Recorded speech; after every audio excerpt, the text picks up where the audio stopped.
मंडी में हूँ आपके साथ अशेषा अध्वर्यु और सीधा चलते हैं विश्व मोहन के पास जो हमारे साथ कोलंबो श्रीलंका से जुड़ चुके हैं। वहां से सभी अपडेट्स देंगे, कमोडिटी मार्केट में क्या हालचाल है उस पर भी नजर डालेंगे और कई सारे दिग्गज मेहमान भी जुड़ेंगे। विश्व मोहन, गुड मॉर्निंग।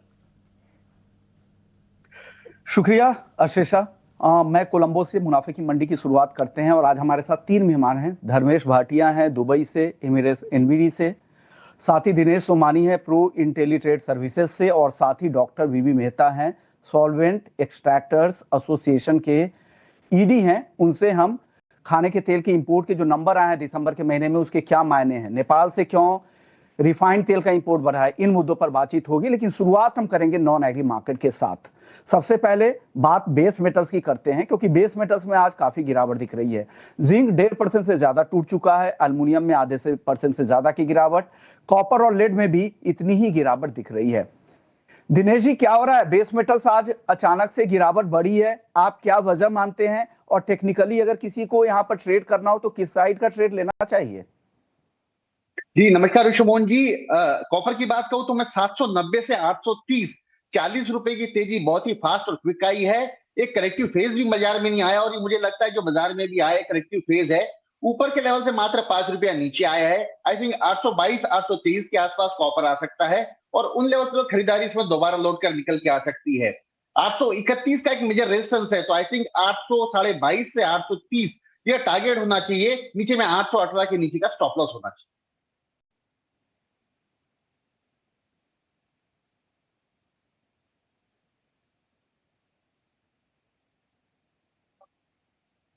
ओके, तो बेस मेटल्स पर आपकी ये राय आ गई है। नेचुरल गैस को देखते हैं। नेचुरल गैस आज काफी कमजोर नजर आ रहा है, 3.5% की गिरावट दिख रही है। हालांकि कल भी शुरुआती कारोबार में हमने देखा था कमजोर था, लेकिन शाम होते होते रिकवरी आई थी।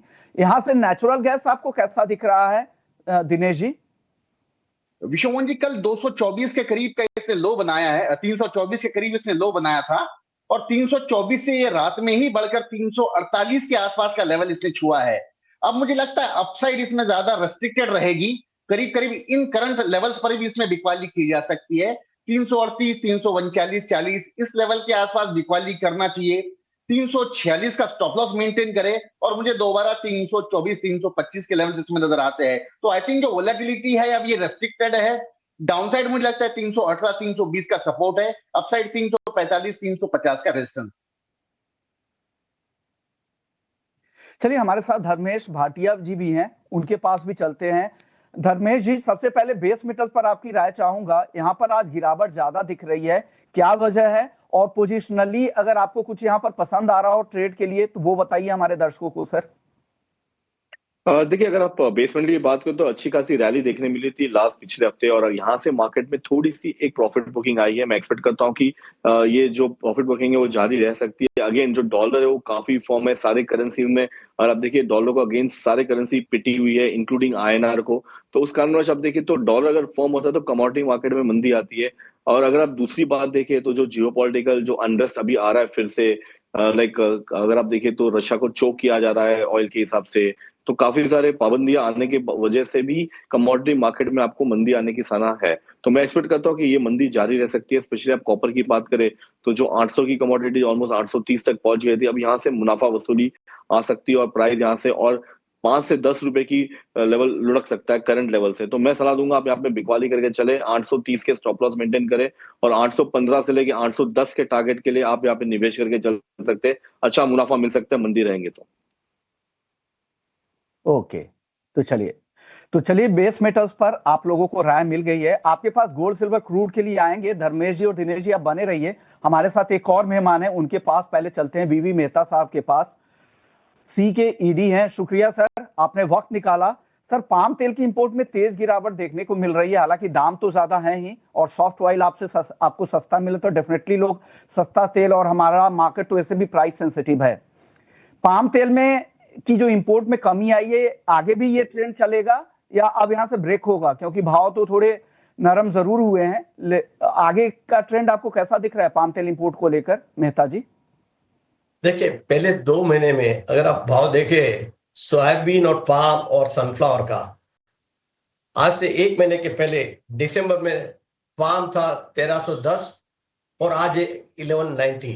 सेम वे सोयाबीन था 1152, आज 1150 है। और जो सनफ्लावर था 1210, आज 1190 है। तो पाम कम से कम $120 नीचे आया है। और soybean remain in the same level, sunflower $30 नीचे आए हैं। कहने का मतलब ये है कि जो 2 महीने के पहले जो इतना भाव ऊपर चले गए थे पाम के, उसके वजह से इंपोर्टर्स और consumer shift to the soybean. और soybean is a glut in the world today. जो प्रोडक्ट्स हैं, कम से कम 28 मिलियन टन ज्यादा प्रोडक्शन आ रहा है वर्ल्ड में। उसके वजह से सोयाबीन की अवेलेबिलिटी बेटर है और डिस्पोजल का प्रॉब्लम रहा देन उसके वजह से आज सोयाबीन सस्ता मिल रहा था। और कंट्री लाइक इंडिया और बाकी पाकिस्तान, चाइना, सबको ऑयल चाहिए पहला। तो ऑयल के लिए आज सोयाबीन सबसे सस्ता था। तो naturally people move from the soyabean to from palm to the soyabean. Palm का अगर आप देखें 2 महीने में 5 लाख टन कम हुआ। और सामने soft oil, sun and soya double हो गया, 7 लाख से जगह 14 लाख टन 2 महीने में आए। मगर अभी जो आप आगे पूछ रहे हैं कि अभी पाम पाम के दाम दब रहा है, गैप कम हो रहा है, तो नेचुरली पाम की फिर से डिमांड निकलेगी। आई एम नॉट सेइंग कि पाम इज रूल्ड आउट नहीं है। पाम थोड़ा महंगा था, इसके लिए सोयाबीन में ज्यादा मूव हो गया। पर लगता है कि पाम अगर थोड़ा और नीचे आएंगे तो पाम की भी डिमांड सही रहेगी। या हाँ जी। मेहता जी, हाँ एक सवाल मेरा होगा, जो सैफ्टा के एग्रीमेंट की वजह से नेपाल से जो रिफाइंड ऑयल का जो इंपोर्ट तेजी से बढ़ा है, 40,000 से 50,000 टन ये इंपोर्ट पहुंच चुका है अलग अलग रिफाइंड तेल का। ये कितना खतरनाक है यहाँ की रिफाइनिंग इंडस्ट्री के लिए? और वहां पर उस स्केल पे प्रोडक्शन भी नहीं होता होगा। बाहर के देश यहाँ पे पम्प डंप की स्थिति कर रहे हैं, यहाँ पे इंपोर्ट ड्यूटी का वहां से फायदा उठा रहे हैं, जीरो इंपोर्ट ड्यूटी का। ये कितना गलत है और हमारी इंडस्ट्री के लिए कितना खराब है ये सर, मेहता जी? आपने मेरी मुंह की बात छीन ली।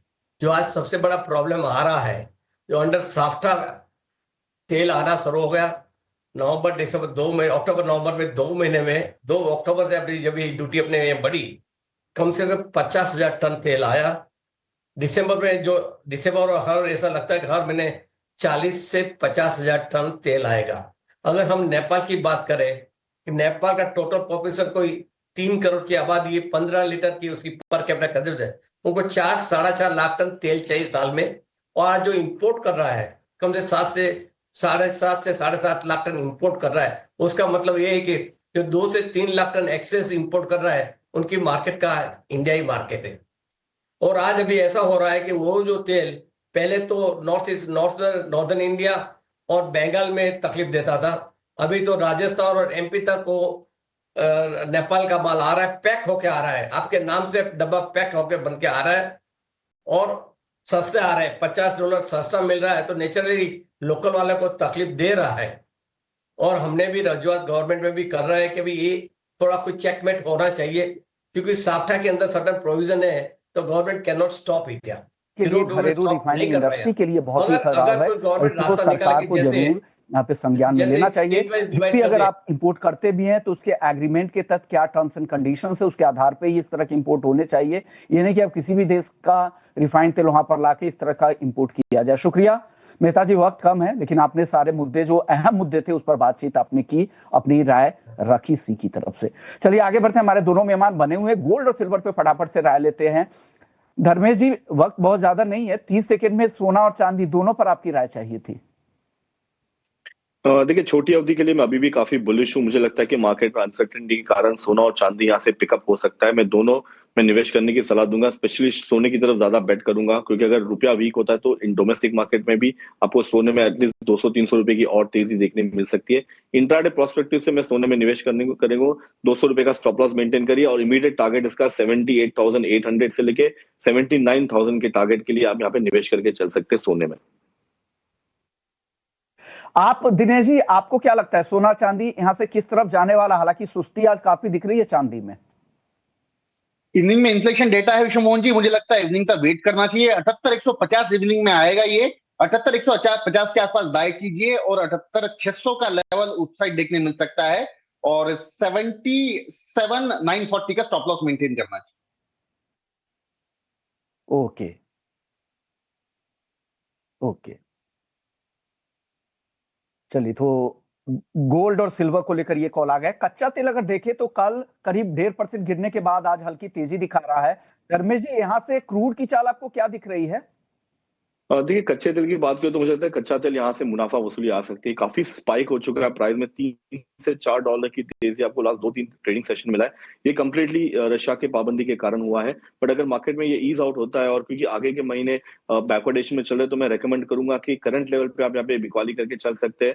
6,775 तक का स्टॉप लॉस रहेगा और डाउन साइड 6,720 से लेके 6,680 के टारगेट के लिए आप यहाँ पे निवेश करके चल सकते हैं। छोटी अवधि के लिए मुझे लगता है कि यहाँ पे मंदी आ सकती है मार्केट में।